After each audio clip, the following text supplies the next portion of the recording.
क्योंकि एक तो नव वर्ष है, ऊपर से चुनाव।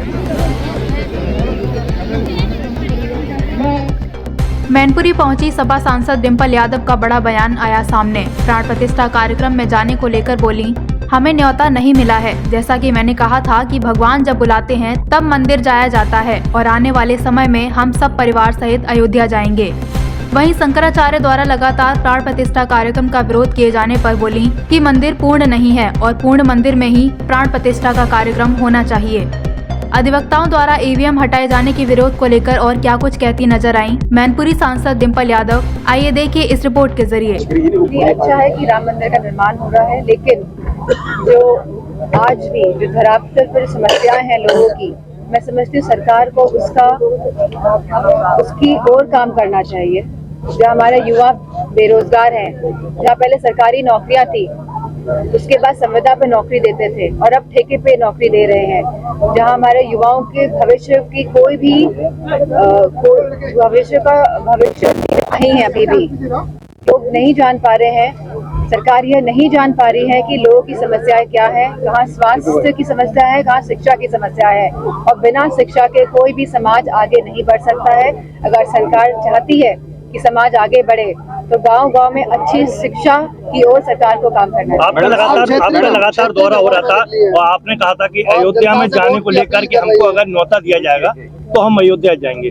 वहाँ के शंकराचार्य द्वारा आपको न्योता दिया गया है मेंथ के द्वारा, उसके बाद अब नहीं जा रही, इसका क्या रीजन? मुझे कोई न्योता नहीं मिला है और जैसे मैंने कहा, जब भगवान बुलाते हैं तब जाया जाता है मंदिर। और आने वाले समय में आप देखेंगे कि हम सब परिवार अयोध्या जाएंगे। शंकराचार्य विरोध कर रहे हैं राम मंदिर में, जो रामलला की प्राण प्रतिष्ठा हो रही है, इसको किस तरह से देखते हैं? लगातार राजनीति हो रही है।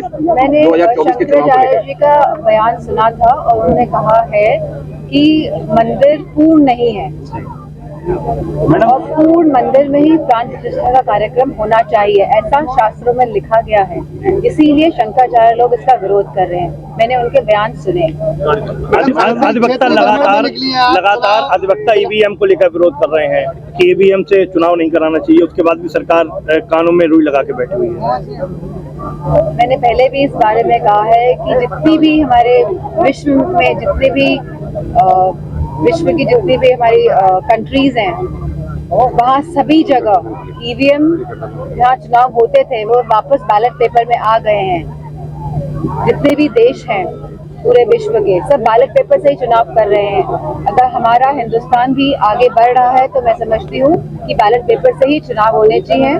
मैडम को लेकर बैटिंग कर रही है, वही आप तो हिंदुत्व के नाम पे धर्म पे कब्जा कर लिया, क्या कहेंगे? धर्म पे किसी का कब्जा नहीं हो सकता है। धर्म सबका अपना एक पर्सनल मैटर है और मैं समझती हूँ धर्म का उपयोग राजनीति के लिए बिल्कुल नहीं होना चाहिए। सरकार ने एक आदेश निकाला है कि 16 साल की उम्र में जो बच्चे हैं ना वो कोचिंग नहीं पढ़ेंगे। राष्ट्रीय लोकदल मैं समझती हूँ सरकार को आंकड़े देखने चाहिए। जो NCRB के आंकड़े आए हैं 2020 की, लगातार कितनी बेटियों के साथ बलात्कार हो रहे हैं, लगातार ऐसी जो विक्टिम्स हैं उनकी हत्याएं कर दी जा रही हैं, लगातार हत्याएं हो रही हैं पूरे प्रदेश में। और अगर आप गांव-गांव जाएंगे तो आपको पता चलेगा कि कितने कब्जे हो रहे हैं जमीनों में। तो मैं समझती हूँ सरकार को अपना दृष्टिकोण बदलना चाहिए और लोगों की समस्याओं का समाधान करना चाहिए।